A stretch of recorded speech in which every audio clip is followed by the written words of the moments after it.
മോഹൻലാലിന്റെ മകൾ വിസ്മയ സിനിമയിൽ അരങ്ങേറ്റം കുറിക്കുന്നു. ജൂഡ് ആന്റണി ജോസഫ് സംവിധാനം ചെയ്യുന്ന തുടക്കമെന്ന ചിത്രത്തിലൂടെയാണ് വിസ്മയ എന്ന മായയുടെ അരങ്ങേറ്റം. ആശീർവാദ് സിനിമാസ് നിർമ്മിക്കുന്ന സിനിമയിൽ മോഹൻലാൽ അതിഥി വേഷത്തിൽ എത്തും. ഈ റിപ്പോർട്ടോടുകൂടി ന്യൂസ് പ്ലസ് ഇവിടെ പൂർണ്ണമാവുകയാണ്. ഇനി ആർഡിഎക്സ് കാണാം. മകൾക്ക് ആശംസ അറിയിച്ചുകൊണ്ട് മോഹൻലാൽ തന്നെയാണ് സിനിമയുടെ ടൈറ്റിൽ പോസ്റ്റർ പങ്കുവച്ചത്. മായക്കുട്ടിക്ക് സിനിമയുമായി ആയുഷ്കാല സ്നേഹബന്ധത്തിനുള്ള തുടക്കമാകട്ടെ എന്ന് അച്ഛൻ മോഹൻലാൽ സാമൂഹിക മാധ്യമങ്ങളിൽ കുറിച്ചു. വിസ്മയ മോഹൻലാലിന്റെ തുടക്കം എന്നെഴുതിയ പോസ്റ്ററാണ് സിനിമയുടേതായി ആദ്യം പുറത്തുവിട്ടത്. ജൂഡ് ആന്റണി ജോസഫാണ് തിരക്കഥ എഴുതി സിനിമ സംവിധാനം ചെയ്യുക. മോഹൻലാൽ സിനിമയിൽ അതിഥി വേഷത്തിലെത്തും. ആന്റണി പെരുമ്പാവൂരിന്റെ ആശീർവാദ് സിനിമാസാണ് നിർമ്മാണ കമ്പനി.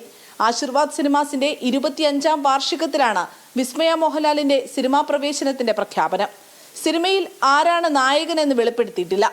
പ്രളയം പശ്ചാത്തലമാക്കി വൻ ഹിറ്റായ 2018 ശേഷം ജൂഡ് ആന്റണി ജോസഫ് സംവിധാനം ചെയ്യുന്ന ചിത്രം കൂടിയാണ് തുടക്കം.